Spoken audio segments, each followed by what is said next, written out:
Hello all, welcome back to our channel. So ఈ రోజు వీడియోలో మనం top 50 Java interview questions and answers అనేది చూడబోతున్నాము. సో ఈ వీడియోని ఎండ్ వరకు చూడండి, సో మీకు ఈజీగా అర్థమవుతుంది. దీనికి రిలేటెడ్ అయిన ఇన్ఫర్మేషన్ మొత్తం నేను డిస్క్రిప్షన్లో పోస్ట్ చేస్తున్నాను. అండ్ మీరు కనుక నా ఛానల్కి కొత్తగా వచ్చినట్టయితే నా ఛానల్ సబ్స్క్రైబ్ చేసుకుని పక్కనే ఉన్న బెల్ ఐకాన్ యాక్టివేట్ చేయడం మర్చిపోకండి. And let's get started. So first one వచ్చి what is the difference between JDK, JRE and JVM. So ఇక్కడ ఏం అడిగారు, మనకి డిఫరెన్స్ అడుగుతున్నారు అనమాట. జావా డెవలప్మెంట్ కిట్ కి, జావా రన్ టైమ్ ఎన్విరాన్మెంట్ కి అండ్ జావా వర్చువల్ మెషిన్ కి. జావా డెవలప్మెంట్ కిట్ అంటే ఏంటి? అదొక సాఫ్ట్వేర్ డెవలప్మెంట్ కిట్ అనమాట. ఎందుకు? జావా అప్లికేషన్స్ ని డెవలప్ చేయడానికి యూస్ చేస్తాము. జావా రన్ టైమ్ ఎన్విరాన్మెంట్ అంటే అది మనకి లైబ్రరీస్ అండ్ రిసోర్సెస్ ని మనకి ప్రొవైడ్ చేస్తుంది అనమాట జావా అప్లికేషన్స్ ని రన్ చేయడానికి. జావా వర్చువల్ మెషిన్ అనేది ఏం చేస్తుంది, మనకి జావా బైట్ కోడ్ ని ఎగ్జిక్యూట్ చేసి మనకు ఒక రన్ టైమ్ ఎన్విరాన్మెంట్ ఇస్తుంది. Explain the main features of Java అన్నప్పుడు మనకి లైక్ తెలిసిందే కదా, ఫీచర్స్ ఆఫ్ జావా చాలా ఉంటాయి. సో వాటిలో నేను ఇక్కడ ఎగ్జాంపుల్కి ఒక 3 పెట్టాను అనమాట. Object oriented, platform independent, simple and secure అని. సో మీరు ఇంకా కావాలంటే అవి యాడ్ చేసుకోవచ్చు. What is the difference between double equal to and dot equals method. So double equals అనేది ఏంటంటే compares object references checking if they refer to the same object. So ఇది ఏం చేస్తుంది అనమాట, ఈ డబల్ ఈక్వల్ టు అనేది compares object references అనమాట. Object references ని కంపేర్ చేసుకుంటుంది, అది చెక్ చేసుకుంటుంది అనమాట. అది ఒక సేమ్ ఆబ్జెక్ట్ కి రిఫర్ అవుతుందా లేదా అని చెప్పి చెక్ చేసుకుంటుంది. ఈక్వల్స్ మెథడ్ అనేది ఏం చేస్తుందంటే compares the content or values of objects అనమాట. సో ఏం చేస్తుంది, compares the content or values of the object యొక్క కంటెంట్ ని అలాగే వాల్యూస్ ని కంపేర్ చేస్తుంది అనమాట ఈ ఈక్వల్స్ మెథడ్ అనేది.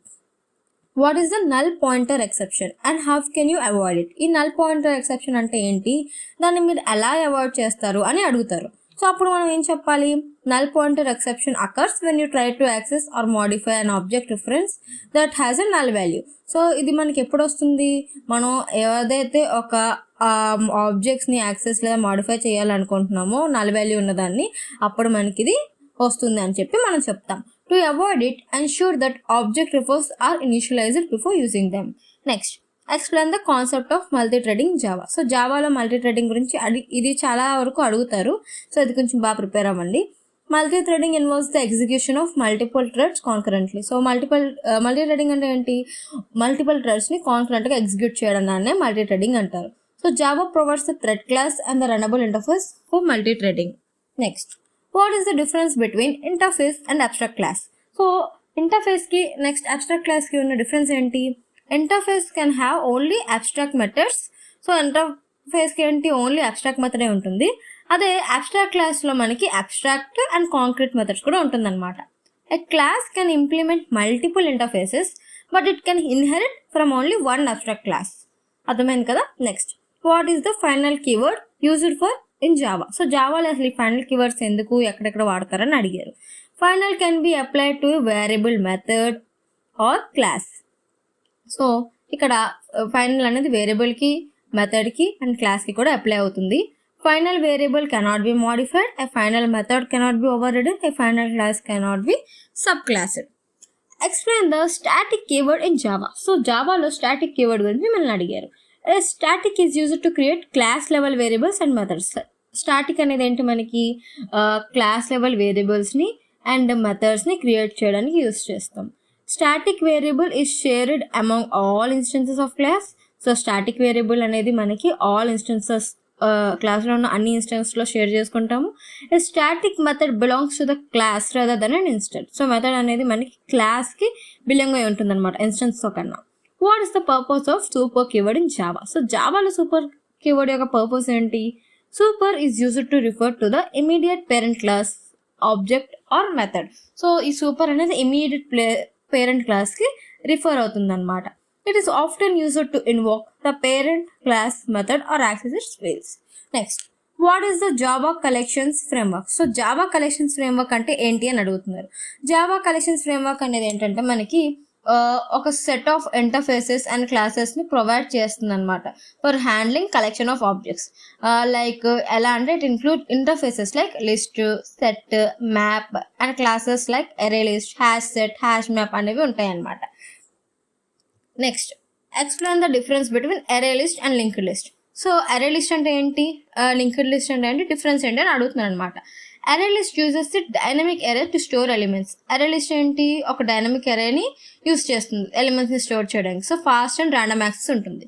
లింక్డ్ లిస్ట్ అంటే మనకు తెలిసిందే, uses doubly linked list providing efficient insertion and deletion అనమాట. What is the purpose of finalize method? So finalize method యొక్క పర్పస్ ఏంటి? The finalize method is called by the garbage collector before reclaiming an object. It allows an object to perform cleanup operations before being garbage collected. అర్థమైందని అనుకుంటున్నాను. Next, what is the purpose of try catch finally blocks in exception handling? So exception హ్యాండ్లింగ్లో try catch finally blocks ఎందుకు? So మనకు మామూలుగా తెలిసిందే కదా try catch finally అని exception handling ఎప్పుడు వాడతాం, ఎందుకు వాడతామని. సో దాని గురించి కొంచెం చెప్పి అప్పుడు ఈ ఆన్సర్ చెప్తే మీకు కొంచెం బాగుంటుంది అనమాట. ట్రై ఏంటి, encloses the code that might throw and exception. Catch అనేది ఏంటి, catches and handles the exception. Finally ఏం చేస్తుంది, contents code that will be executed regardless of whether and exception is thrown or not. Next, what is the difference between checked and unchecked exceptions? So checked and unchecked exceptions మధ్యలో ఉన్న differences ఏంటి అని అడుగుతున్నారు. Checked exceptions must be handled by the programmer. So మనం handle చేయాలి. Example try catch అయ్యి రాస్తాం కదా, సో ఏదైతే ముందు వస్తుందని అవన్నీ గెస్ట్ చేసి. అన్చెక్డ్ ఎక్సెప్షన్స్ ని రన్ టైమ్ ఎక్సెప్షన్స్ అని అంటాం అనమాట. Explain the concept of method overloading. So method overloading అనేది చాలా అడుగుతూ ఉంటారు. సో ఇది ఒక question important. Method overloading involves defining multiple methods in the same class with the same name but different parameters. Method overloading అనేది ఏంటంటే involves defining multiple methods in the same class. So ఇందులో ఏంటంటే multiple methods ఉంటుంది అనమాట. ఒకే క్లాస్లో ఒకే same నేమ్తో ఉంటుంది, కానీ parameters అనేవి మనకి డిఫరెంట్గా ఉంటుంది అనమాట. The compiler determines the appropriate method to call based on the method signature. So compiler ఏం చేస్తుంది, determines the appropriate method to call based on the method signature. So ఇక్కడ ఉన్న క్వశ్చన్స్ అన్ని చాలా టాప్ అనమాట. మ్యాక్సిమం అన్ని ఇంటర్వ్యూస్లో అడిగిన క్వశ్చన్స్ని మాత్రమే మేము ఇక్కడ ఇవ్వడం అయితే జరిగింది. సో ఈ క్వశ్చన్స్ అన్నిటిని మీరు తరోగా చూసుకున్నట్టయితే మీకు మ్యాక్సిమం ఇంటర్వ్యూలో ఇవే అడుగుతారు. మ్యాక్సిమం వరకు ఇవే అడగొచ్చు, ఇంకేమన్నా అడిగితే అడగొచ్చు. సో దీనికి రిలేటెడ్ ఉంటుంది. సో మీరు ఒకసారి బాగా చూసుకోవడం అనేది మంచిది. Next, how does the hash map work in Java? So hash map అనేది జావాలో ఎలా వర్క్ అవుతుంది అని అడుగుతున్నారు. Hash map uses hash table to store key values pairs. So hash map అనేది ఏంటి, హ్యాష్ టేబుల్ని యూజ్ చేస్తుంది అనమాట కీ వాల్యూ పేర్ కింద ఇచ్చేసుకోవడానికి. It provide constant time performance for basic operations like get and put. Next, what is the equals and hash code contract? So equals hash tag contract ఏంటి అని అడుగుతున్నారు అనమాట. ఒకవేళ 2 objects are equal, then hash codes must be equal. So ఒకవేళ 2 objects equal అయితే వాటి hash codes కూడా equal అయి ఉండాలి. If the hash code method is overridden, the equals method should also be overridden. ఒకవేళ hash code method overridden చేసినట్టయితే equals method కూడా మనకి ఓవర్ రిడెన్ చేసి ఉండాలి అని చెప్పారనమాట. Explain the concept of garbage collection in Java. So ఇది మీకు ఈజీ క్వశ్చన్, లైక్ చాలా అడుగుతారు కూడా. సో గార్బేజ్ కలెక్షన్ గురించి చెప్పమంటున్నారు. Garbage collection is the process of automatically reclaiming memory occupied by objects that are no longer reachable. Java uses the garbage collector to manage memory automatically. Next, what is this keyword used for? So this keyword అనేది ఎందుకు use చేస్తారు?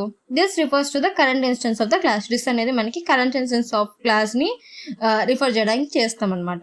It is used to differentiate instance variable from local variables when they have the same name. Next, what is the purpose of transient keyword in Java? So ఈ keyword యొక్క purpose ఏంటి? The transient keyword is used to indicate that a variable should not be serialized during object serialization. So ఏంటి, ఒక object అనేది like ఇదేంటంటే keyword అనేది use to indicate that variable should not be serialize during object serialization. So object serialization ఫేజ్లో variable అనేది సెరలైజ్ అవ్వకుండా ఉండడానికి ఈ కీవర్డ్ అనేది యూస్ చేస్తాము. It is option used for the sensitive information that should not be saved, for example passwords ఆ టైప్లో అనమాట. Next, explain the concept of auto boxing and unboxing in Java. So auto boxing concept, unboxing గురించి అడుగుతున్నారు అనమాట. Auto boxing is the automatic conversion of a permittive type to its corresponding wrapper class. Example చూడండి, ఇంట్లో ఉన్నప్పుడు integer అనమాట. Unboxing అనేది reverse process of automatic conversion. దీంట్లో ఏంటి, converting a wrapper class object to its primitive type. So ఇక్కడ integer to int అలాగనమాట. What is the purpose of volatile keyword in Java? So జావాలో volatile keyword ఒక పర్పస్ ఏంటి అని అడుగుతారు. అప్పుడు ఏం చెప్పాలి, The volatile keyword ensures that a variable is always read from and written to the main memory, avoiding thread-specific caching. It is often used in multi-threading scenarios to ensure visibility of changes made by one thread to other threads. Next, explain the concept of enum in Java. So జావాలో enum ఒక కాన్సెప్ట్ని అడుగుతున్నారు అనమాట. అప్పుడు ఏం చేయాలి? It is a special data type that represents A group of constants. So enum అనేది ఏంటనమాట? ఒక special data type అనమాట. అదేం చేస్తుంది? ఒక గ్రూప్ ఆఫ్ కాన్స్టెంట్స్ని రిప్రజెంట్ చేస్తుంది. Enums are often used to define a set of predefined values such as days of the week or error codes. అలా అనమాట. What is the instance of operator used for? So instance of operator మనం ఎక్కడ use చేస్తాం? Instance of operator is used to test if an object is an instance of a particular class or interface. It returns true if the object is an instance, otherwise it returns false. Next, what is the purpose of string builder class? So string builder class యొక్క purpose ఏంటి అని అడుగుతున్నారు. String builder is a mutable sequence of characters. It is more efficient than string when performing multiple modifications because it avoids creating a new string each time. String builder అనేది ఏంటి? ఒక mutable sequence of characters అనమాట. It is more efficient than string. So ఇదేంటి? String కన్నా more efficient. ఎప్పుడు when performing multiple modifications. So ఎప్పుడు ఎక్కువ modification చేస్తున్నప్పుడు, ఎందుకంటే it avoids creating a new string each time. So ఇది ప్రతిసారి మనకి న్యూ స్ట్రింగ్ క్రియేట్ చేయకుండా ఉంటుందన్నమాట. సో ఇప్పుడు 1 to 25 క్వశ్చన్స్ డిస్కస్ చేసాం కదా. దీని యొక్క నెక్స్ట్ వీడియోలో మనం 25 to 50 క్వశ్చన్స్ అని డిస్కస్ చేద్దాం. సో ఈ ఫస్ట్ 25 క్వశ్చన్స్ ఏవైతే ఉన్నాయో నేను మీకు ఒక పీడిఎఫ్ చేసి మీకు కింద డిస్క్రిప్షన్లో పెడతాను. సో దట్ మీకు రిఫర్ చేయడానికి ఈజీగా ఉంటుంది. సో మీకు ఇంకా ఏమేమి వాటి మీద ఇలాంటి క్వశ్చన్స్ కావాలో మీరు నాకు కమెంట్ బాక్స్లో చెప్తే నేను మీకు వాటి మీద వీడియోస్ చేస్తాను. సో ప్లీజ్ నా ఛానల్ని సబ్స్క్రైబ్ చేసి నాకు కొంచెం సపోర్ట్ చేయండి. సో ఇలాంటి వీడియోస్ మరి ఎన్నో మీ ముందుకు తీసుకురావడానికి ట్రై చేస్తాను. విత్ తెలుగులో ఎక్స్ప్లెయిన్ చేస్తాను. మీరు నా ఛానల్ని సపోర్ట్ చేస్తారని కోరుకుంటున్నా. Thank you so much.